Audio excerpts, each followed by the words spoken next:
How did your structure come about? How did you come about, and who finances you? We're funded completely through grants right now. Committee for a Better New Orleans is the parent of this project. They're basically our fiscal agent. What is the strategy to actually get the process off the paper and into action?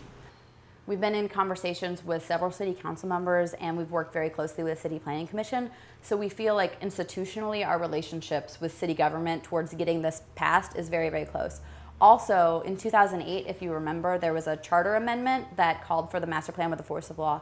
Well, buried in that was a little section that mandated that New Orleans create a formalized citizen participation process. You know, just think if we had this process in place before the storm, then what happened after the storm with our housing projects? No one is to say that, you know, we're against mixed income housing, but it's the way that the process happened. Is what has to happen that the city council has to really legislate it, or whatever the city council They have does? to pass the legislation. They have to vote on it. The design itself has to be agreed upon. We have to get more public input to make sure that a good cross-section of people support it. So that's where we are now, but it is mandated. It's going to happen. So now it's just a matter of what kind or what type or what design. Is the release of information from the government going to be required? There will be mandate. It's going to be any time a permit is filed that's going to require any type of public input. So anytime a developer comes into city planning and puts up a proposal for a development, you know, the system is going to start and information is going to start flowing. One of the reasons why we created these councils, both of community interest councils and district councils, is because, you know, right now in the city we have an absolutely insane amount of neighborhood associations. It's something like 270. So part of the role of this district council and the staff of the district council is to sort of become a catch basin for information and proposals that are going to affect an entire planning district, and then it's going to be their job to sort out the information and deliver it to these organizations via phone, via email, via, you know, mailings if necessary. My concern is that the options have not been adequately vetted. Yes, because part of the vetting is getting people involved that it's going to happen. See, I've been here, at least Millie and I have been here longer than probably anybody in this room, I'm sad to say, but the keys, I'm delighted to be here, but it just means I'm always talking the same thing to another group of people. And what I'm hearing is that we need to get the ordinance through the city council so that it then becomes law. Then the enforcement can be worked out. Then the structure can be worked out.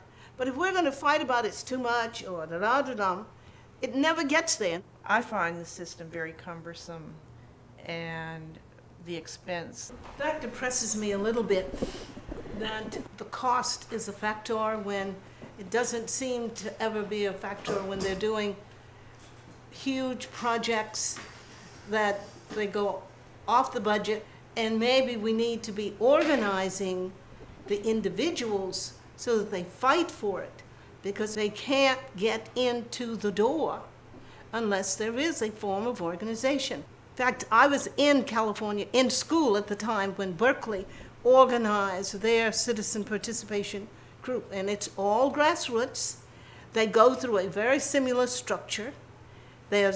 Anybody can join, and that's what we have to have, where anybody can join.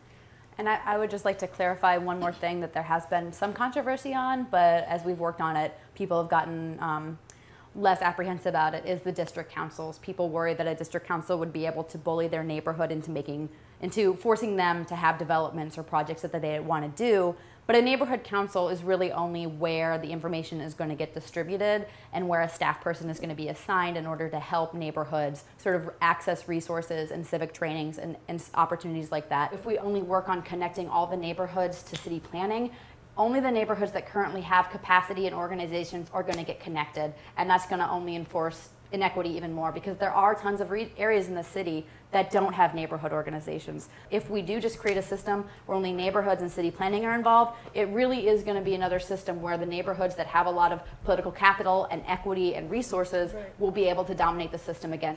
There's been lots of participation of getting people in, and it's never gone anywhere. And I think it's primarily because it should not be in the planning department, and it should be funded out of general fund. They fund everything else that they want to, and that's what we ought to be pushing for. Right. Definitely the funding needs to come with from a dedicated source, so that political people cannot mess with it whenever they get annoyed. Right. So that's very important. As the system grows larger, to start talking about other aspects beyond, just land use and zoning, it's definitely going to have to move out of the planning department. Like, it's going to have to eventually become a standalone department once it starts touching on all these other important aspects of our lives. What determines your agenda? What you gonna work on? The CPP, like once it becomes a mechanism, it's a process for information, so the agenda is going to be determined by the individual organizations working within it. I came back home in '78. I can't tell you the number of groups and organizations that have talked about citizen participation. I was enthusiastic about it. When I realized nothing was going to happen, I started doing something else. I would have still been working on it, and here we are.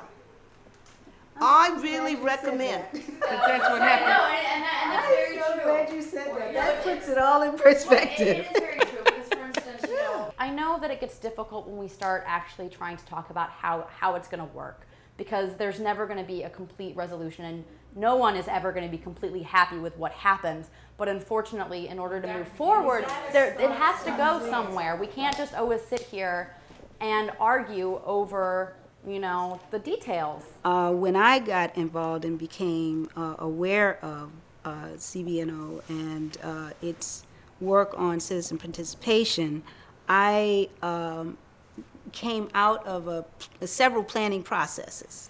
And it was very clear that residents throughout the city were engaged. And out of those folks who were fighting for their neighborhoods to return, came a resounding urge to have a citizen participation model for the city. The problem is that those team of people who finally fashioned the final model that is now a draft were not as diverse and certainly not as numerous as it needs to be. So we're at the point and stage where we need to have input from all the divergent voices in the city. We're not saying that this is the way it's going to be. We're saying we've gotten a draft now, let's get some input going. So we could bring it to completion. Right. And that's where we are now. Right, exactly. For more information, you can join our email list by visiting our website at nolacpp.wordpress.com. You can call us with comments at area code 504-267-4665 and tell your city council member that you support the New Orleans CPP.